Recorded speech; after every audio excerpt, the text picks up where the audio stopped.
Please welcome Spike Lee.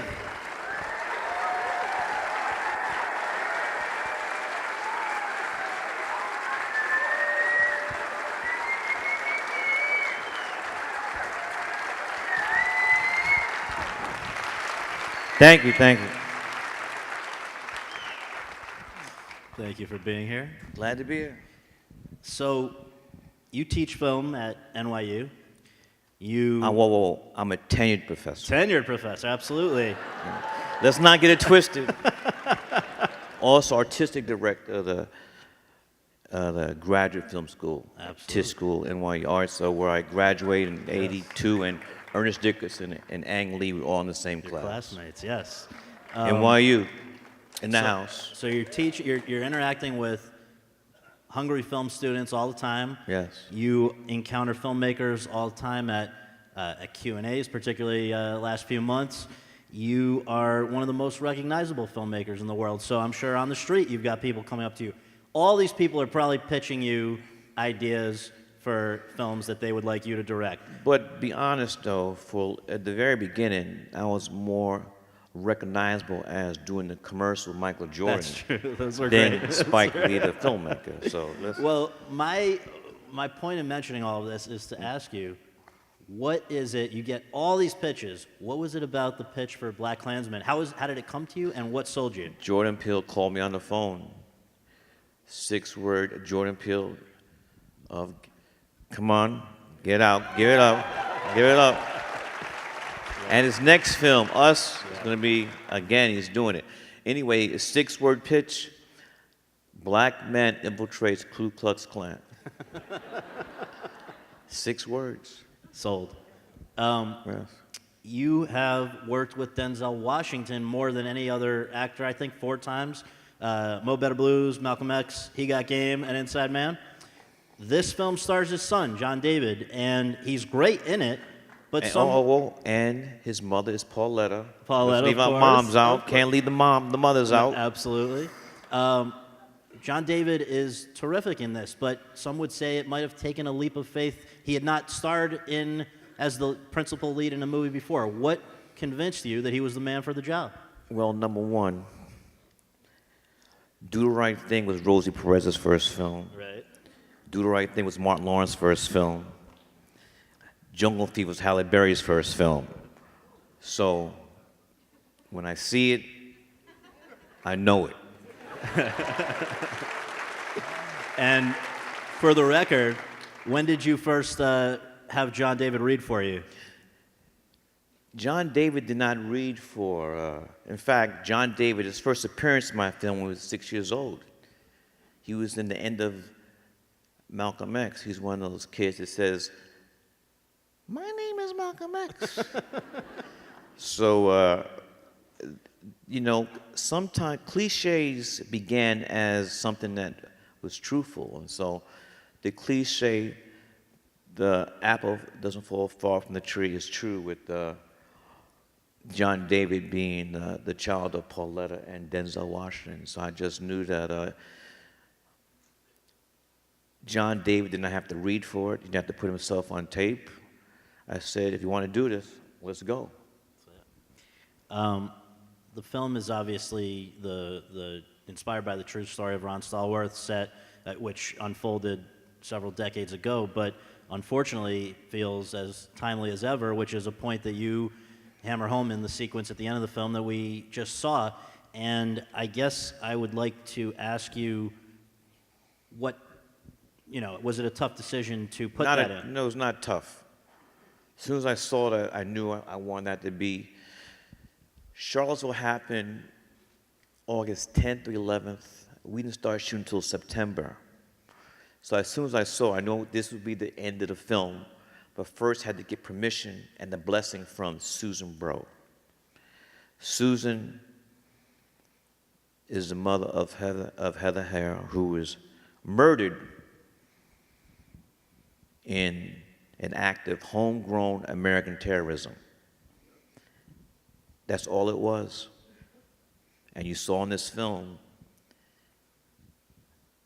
the guy who's occupying, well, that was a Freudian slip, but he could not make the difference between love and hate.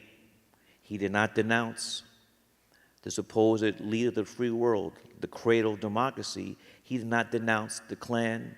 He did not denounce alt-right. He did not denounce neo-Nazis. And that's going to go on his tombstone.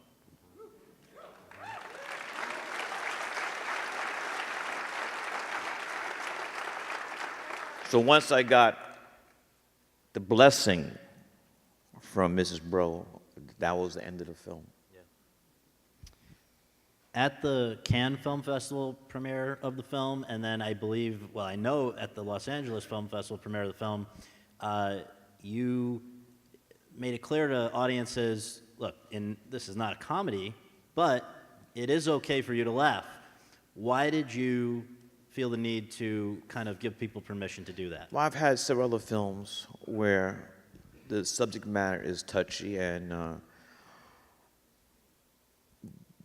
here's the thing, though. This is not a comedy. There's humor in the film, and the humor comes organically out of the premise, which is absurd. A black man infiltrated the Ku Klux Klan.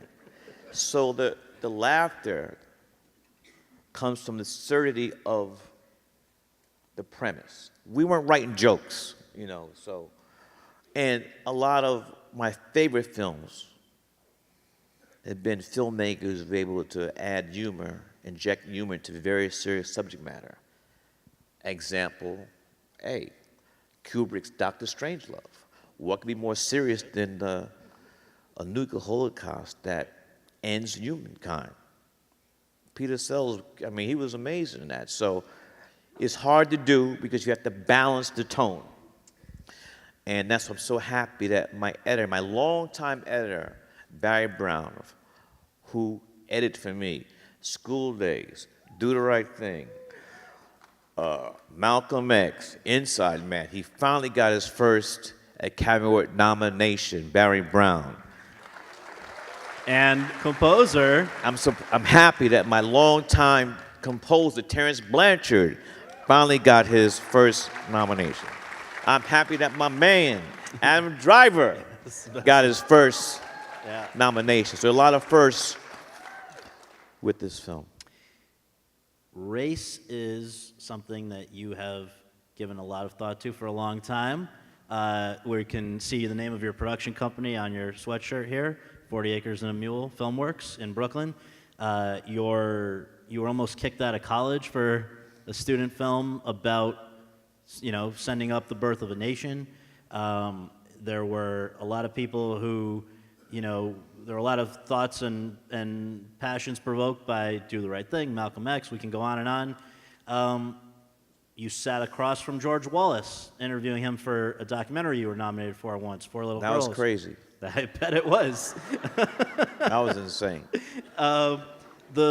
And now comes Black Klansman, and I guess a question I just have is, do you make films about race because you're personally fascinated by and enjoy studying it, or do you feel a responsibility to use your platform to do that? Well, number one, I consider myself a filmmaker, and if you take the time to go to IMDb, then everything I've done is about No, of course. race. So I think that you look at all I'm doing. First of all, I'd like to say this is my 4th decade.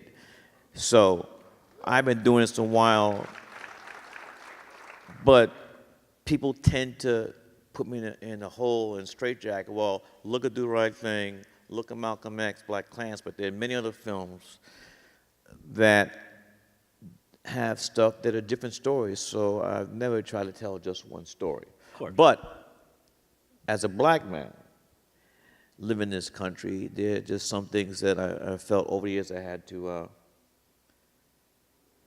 tell that particular story. Right. And we can note that there have only been 5 other black men who have been nominated for the Best Director Oscar.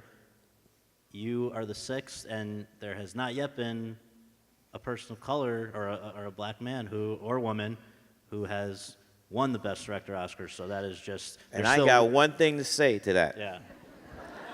Today is January 31st.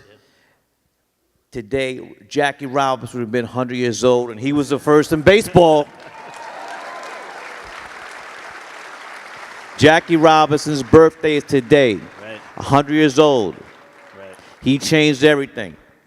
Well, A first. I know that you're very good about acknowledging the filmmakers of all sorts, but especially the black filmmakers who came before you. But I think that there are very few. Each one of the other 5 black filmmakers who have been nominated for Best Director, among many others who are not black, feel they owe a lot to you, and I think they do. So thank you for being here. Thank you. Thank you for having me. Santa Barbara. No, stay a second. One sec. All right. Spike's going to stay with us for one moment while we introduce our next guest, and then we'll bring everybody back in a bit. But our next guest is an American filmmaker who co-founded the improvisational sketch comedy group Upright Citizens Brigade and made his name as a writer for Saturday Night Live. He then became a director of film comedies, including blockbusters like 2004's Anchorman: The Legend of Ron Burgundy, 2005's Talladega Nights: The Ballad of Ricky Bobby, and 2008's Step Brothers.